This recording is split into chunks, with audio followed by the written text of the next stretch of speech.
Alors, on va continuer sur la méditation sur les béatitudes dans le Sermon sur la montagne. On en est rendu à Matthieu 5, verset 6.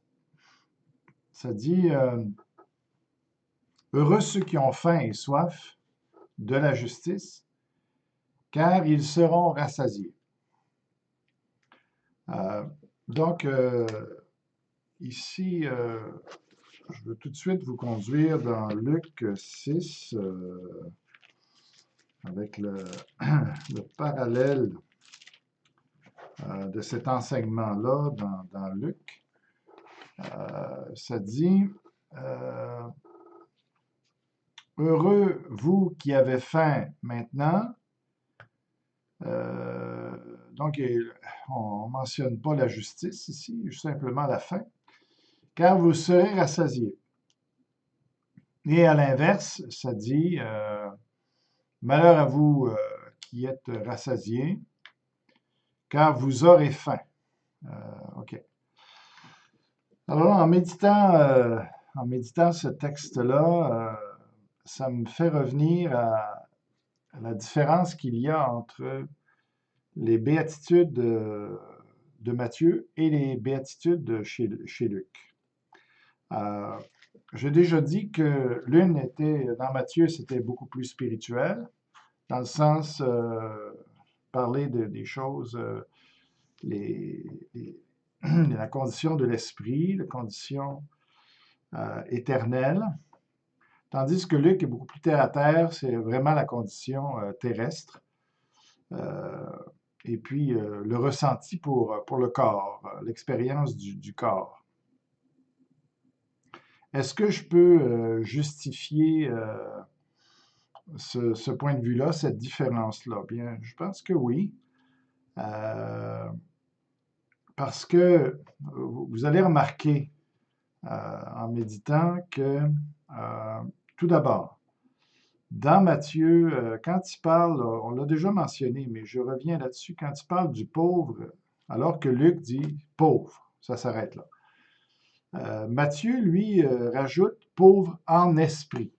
Ah, alors, on peut toujours penser que Luc avait la même idée, mais qu'il n'a pas rajouté en esprit, parce que, bon, les gens pouvaient le conclure d'eux-mêmes, ou en tout cas, si ça avait été juste ce cas-là, on aurait pu dire, bon, ben, il parle effectivement de la même chose, même si c'est plus détaillé en Matthieu, plus clair avec Matthieu.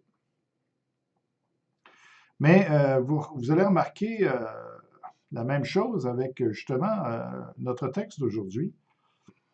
Il dit Heureux ceux qui ont faim et soif de la justice. Tandis que Luc dit simplement ceux qui ont faim. Hein? Alors il dit Heureux vous qui avez faim maintenant.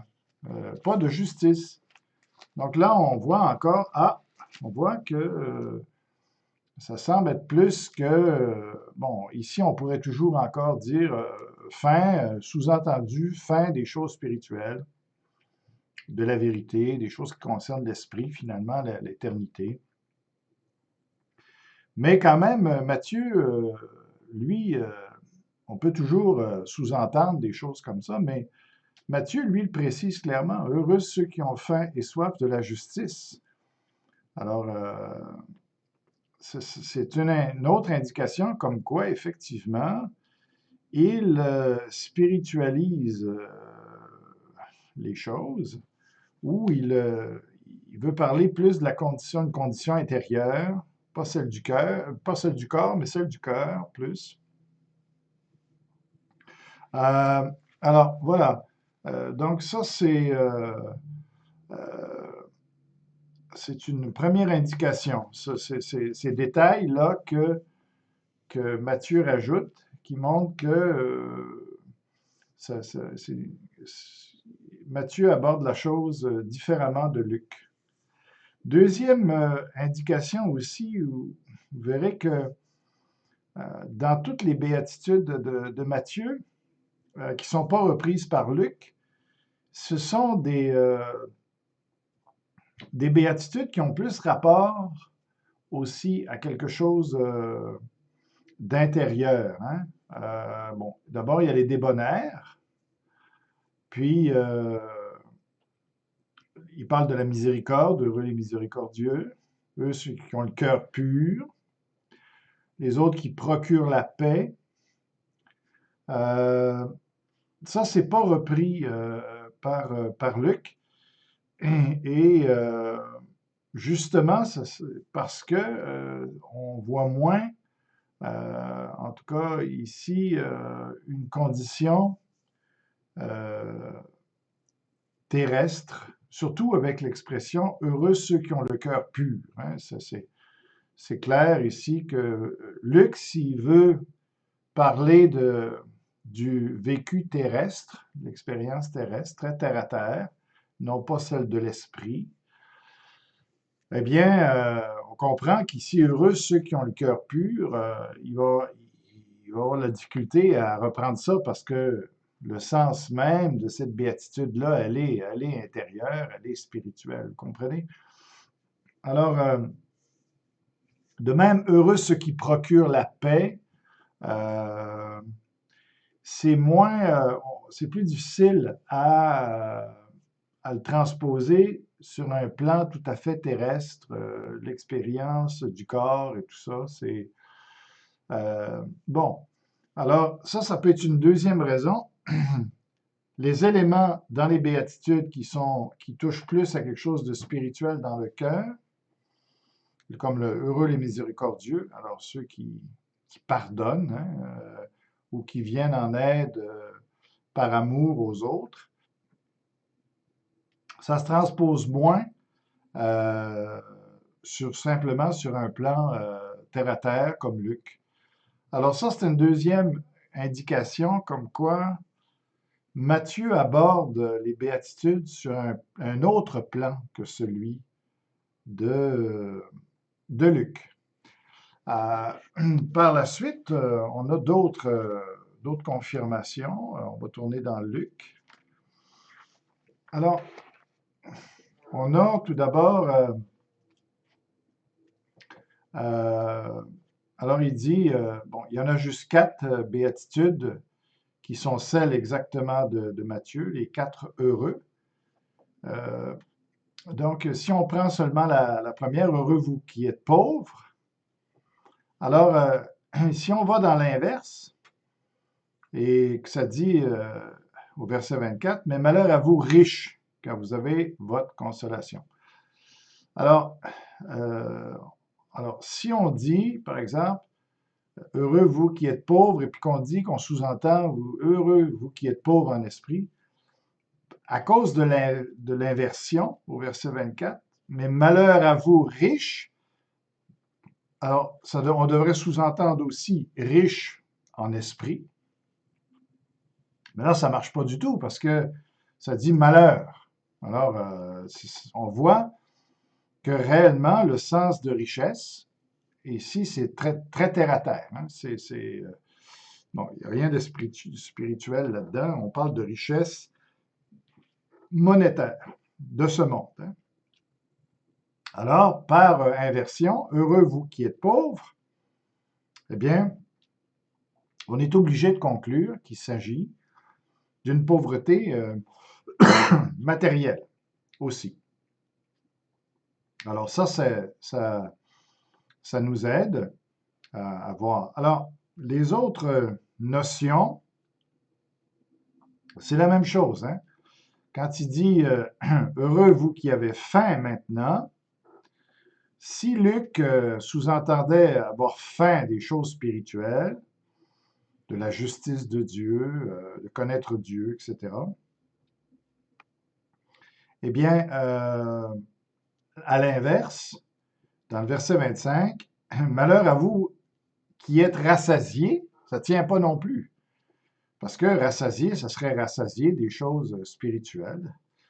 Et là, ça ne tient pas. On ne peut pas être malheureux parce qu'on est rassasié des choses spirituelles. Alors le rassasiement ici des riches, c'est la bonne bouffe, hein, c'est ça. Alors là, les festins et tout ça, il manque de rien physiquement. Ils font bombance, hein? Et puis, alors, quand il dit, heureux vous qui avez faim maintenant, ça ne peut pas être faim des choses spirituelles. C'est carrément d'avoir faim, d'avoir le ventre vide. C'est ça. À moins de dire que entre les, les heureux ou les béatitudes ou les bénédictions, il y aurait un changement de sens.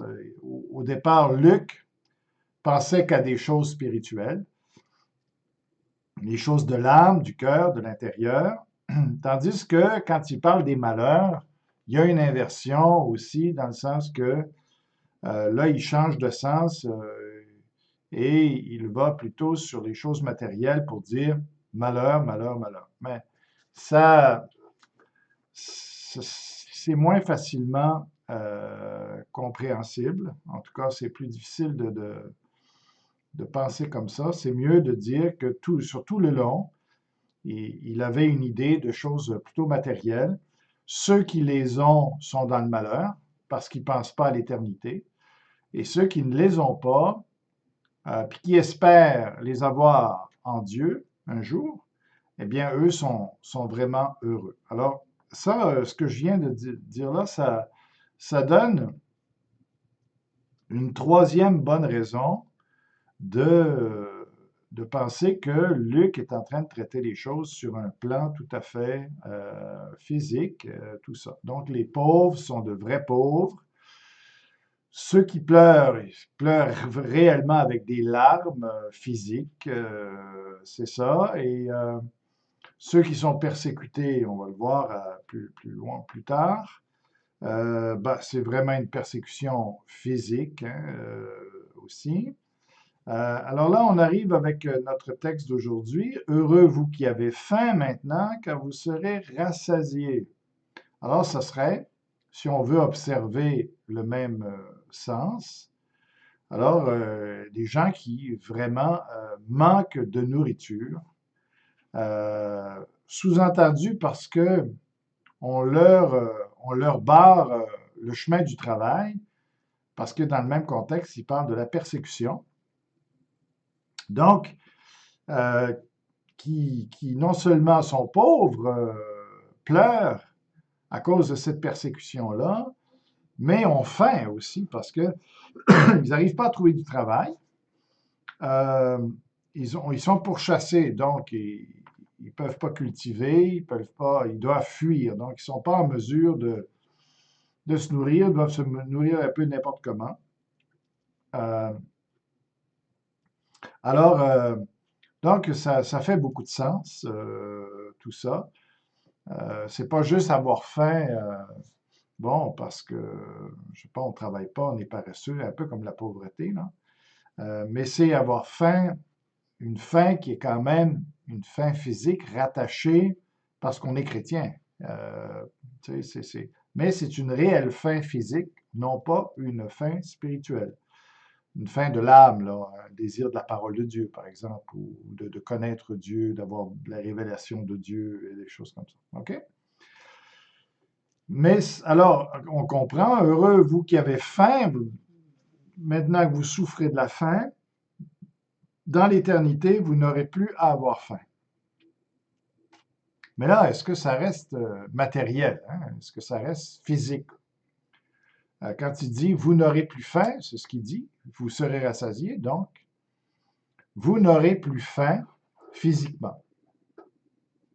Maintenant, ça nous amène à réfléchir hein, sur mais est-ce qu'on va manger dans l'éternité? Est-ce que ça serait possible de réellement d'avoir faim et puis de ne pas manquer de rien, puis de pouvoir toujours vraiment, est-ce qu'on va avoir faim dans l'éternité, mais que parce que toutes les ressources sont là, parce que la nourriture est en abondance, on va être rassasié, parce qu'on va toujours pouvoir se nourrir. Est-ce que c'est comme ça qu'il faut comprendre les choses?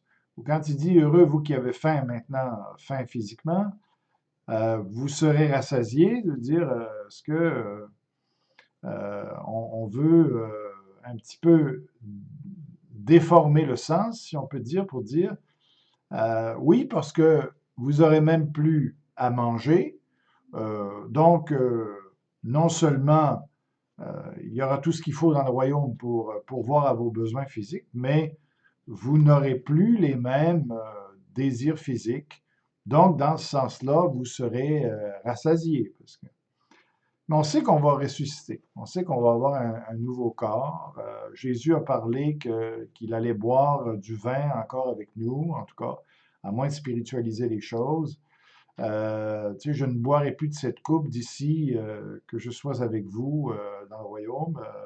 En tout cas, c'est dit à peu près comme ça. Et alors, il fait exprès devant les apôtres de manger. Un esprit n'a pas de corps, et puis il fait exprès de manger. Avez-vous quelque chose à manger? Alors, il leur a montré qu'il avait un corps, et puis avoir un corps sous-entend aussi des besoins corporels, puis de se nourrir. Hein. Euh, voilà.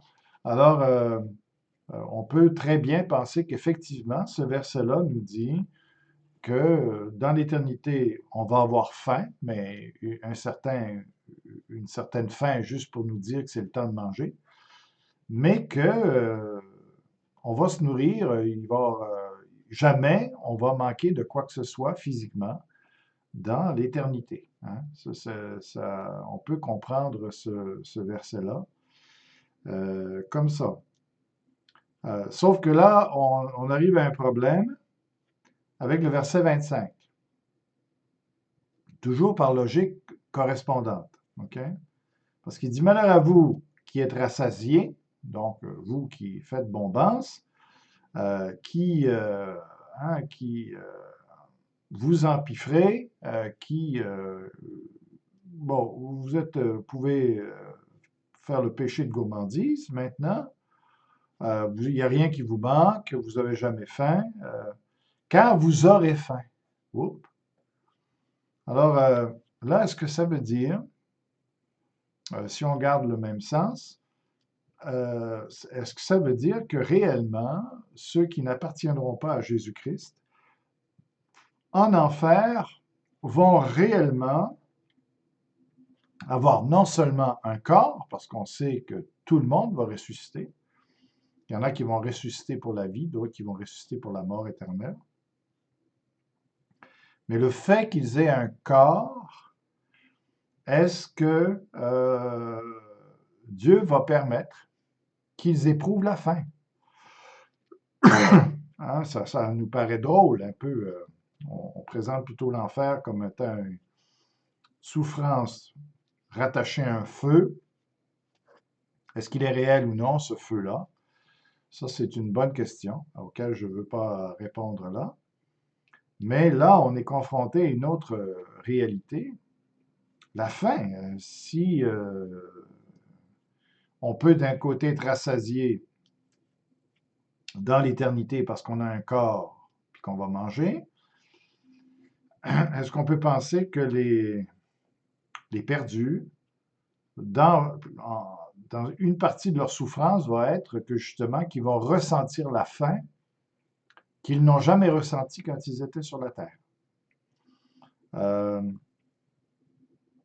Alors, moi, j'ai pas de problème avec ça. Je pense que c'est ça. Effectivement, ce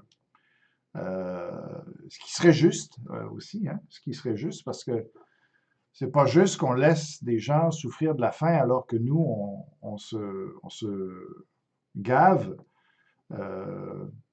et puis qu'on pense pas aux autres. Donc, moi, je vois vraiment un sens de justice ici où Dieu leur fait ressentir ce qu'ils ont permis à d'autres de ressentir pendant toute leur vie ici-bas sur la terre. Hein. Alors moi, je vois vraiment une justice là-dedans, si c'est du réel, là, je vois vraiment une justice là-dessus. C'est vraiment intéressant. Concernant tout le reste, vous allez remarquer aussi, il y a, bon, ici on voit, dans les quatre malheurs qui sont présentés, il y en a deux qui ont vraiment des conséquences qui peuvent décrire l'éternité. Et deux autres qui non, font juste dire qu'ils ont tout ce qu'il fallait dans ce monde-ci. Ça le confirme. Donc, je donne des exemples pour que vous compreniez bien. Ça dit, mais malheur à vous, riches, car vous avez votre consolation. Donc, il dit pas ce que ça va être l'éternité, mais là, il fait juste dire, euh, alors, vous êtes riches, vous avez votre consolation. Ça, c'est un petit peu cyclique, ça revient sur la richesse, vous avez votre consolation, mais ça ne parle pas euh, clairement, en tout cas, de l'éternité, sinon d'une manière sous-entendue que ils n'auront pas de richesse l'autre bord. C'est ici qu'ils les ont. Ils ont leur consolation ici. Ils ont leur richesse ici. Il n'y a rien qui leur manque ici. Ils profitent de la vie au maximum. Mais l'autre côté, ça ne sera plus pareil. Mais ce n'est pas dit clairement. C'est juste dit sous-entendu. En tout cas, on peut le déduire, c'est ce que je veux dire. L'autre cas qui est semblable, c'est la persécution, hein, au verset 26. Malheur lorsque les hommes diront du bien de vous, car c'est ainsi qu'agissait leur Père à l'égard des faux prophètes. Encore là, ça ne décrit pas l'éternité, ça fait juste dire, ça revient sur, le fait qu'on parle on leur dit du bien de vous, et ça dit, ça fait juste décrire un peu plus là en disant, c'est ainsi qu'agissait leur père à l'égard des faux prophètes. Bon. Tandis que dans les deux autres malheurs, il y a vraiment, d'une manière directe, une description de ce que va être l'éternité. Quand il dit, malheur à vous qui êtes rassasiés, car vous aurez faim. Donc, il le dit clairement. Et l'autre, c'est malheur à vous qui riez maintenant, car vous serez dans le deuil et dans les larmes. Alors pour l'éternité, puisqu'on a déjà parlé de heureux vous qui pleurez maintenant, alors j'avais oublié de commenter cela, mais malheur à vous qui riez maintenant, donc qui faites la fête maintenant et qui, bon, tout va bien, pas besoin de vous soucier de l'éternité, etc. Car vous serez dans le deuil et dans les larmes. Là, il y a une description vraiment de l'éternité. Les gens dans l'éternité vont être ils vont se sentir des veufs, hein, de deuil, d'avoir perdu des êtres chers. C'est ça, hein, donc il va y avoir tout un deuil, hein, d'avoir perdu. Les gens ne se retrouveront plus dans l'éternité. Ils vont être abandonnés. Ils vont avoir perdu leurs êtres chers. Et donc, on voit, en tout cas, on sait la douleur d'un deuil, hein, quand on perd quelqu'un sur qui on comptait, qu'on aimait. Alors, ils vont vivre ça éternellement, hein, ce deuil-là. Ils ne pourront jamais plus se consoler. Un peu ce qui était sous-entendu, vous avez votre consolation. Il n'y en aura plus l'autre bord de consolation. Et dans les larmes, donc là encore, on fait face à la même difficulté. Est-ce que ça va être des vraies larmes qui supposent un vrai corps, qui supposent une résurrection?